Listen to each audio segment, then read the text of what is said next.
malas ng daanan dito, gawa ng mga sebo. Grabe. Ayan, nakikita nyo yan, sebo na yan. Ayan, sebo.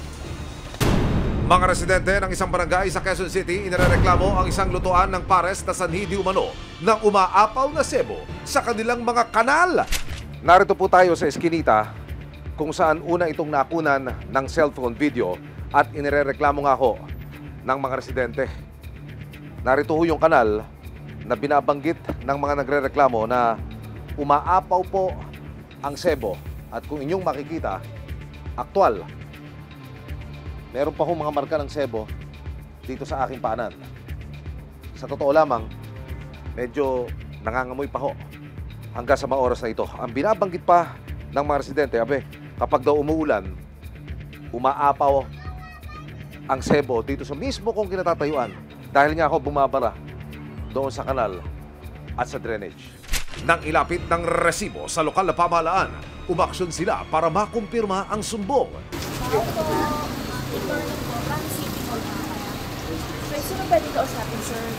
Pero hindi muna pinapasok ang mga inspektor dahil linis daw muna bago usap. Huwag po muna tayo maglinis, sir. Wala po muna maglilinis. Wala na maglilinis, sir. Nang papasok na ng mga sanitary officer ang paresan. Medyo masangsang din po. Kasi maliban dun sa sebo, sa mga bahay-bahay po kasi din ang gagaling ng mga wastewater. Ang mga nilutong karne para sa overload pares, nakatiwangwang at nakapatong lang sa kinakalawang na mesa. At nang sitagin ng mga inspector, "Kuya, hindi lechong kawali yan. Bakit ka naman nagbukbang ng plastic?" At ang pwesto kung saan niluluto ang kanilang best seller, katabi lang naman ng banyo at lumang inidoro. Sobrang dumi po. Grabe po yung kanilang mga oil waste. Tsaka yan po nakatiwangwang.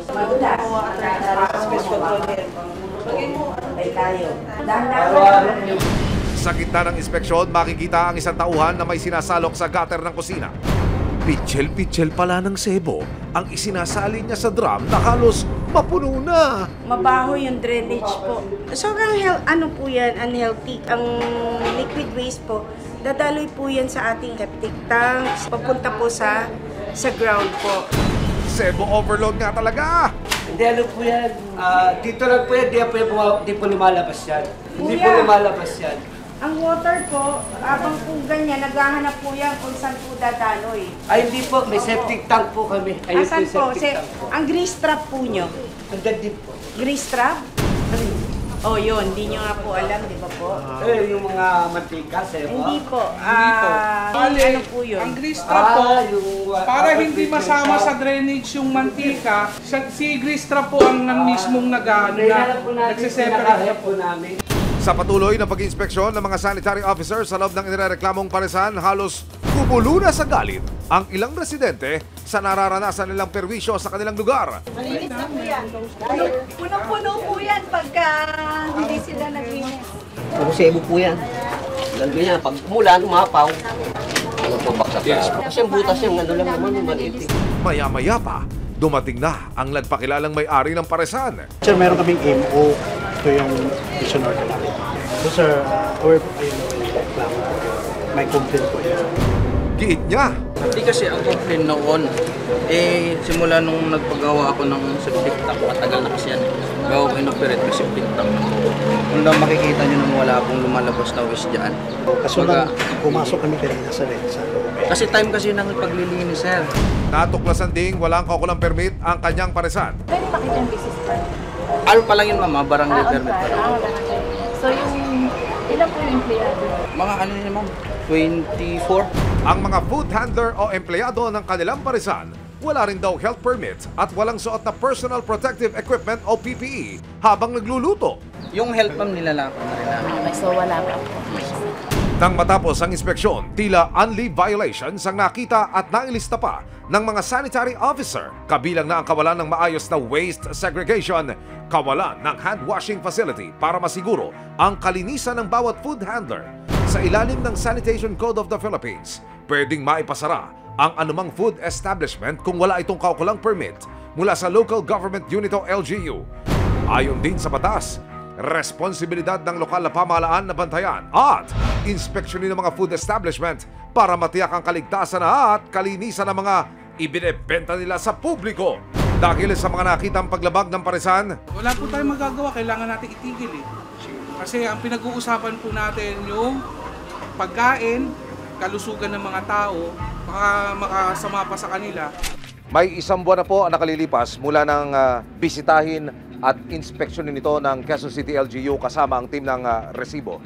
Muli po natin itong binalikan ngayon. At ang nakikita ko ho, sarado na yung mismong commissary. Meron ng tarpaulin na ang wikay for renovation. Ang binabanggit, yun hong mismong commissary ay lumipat na sa bagong lokasyon nito.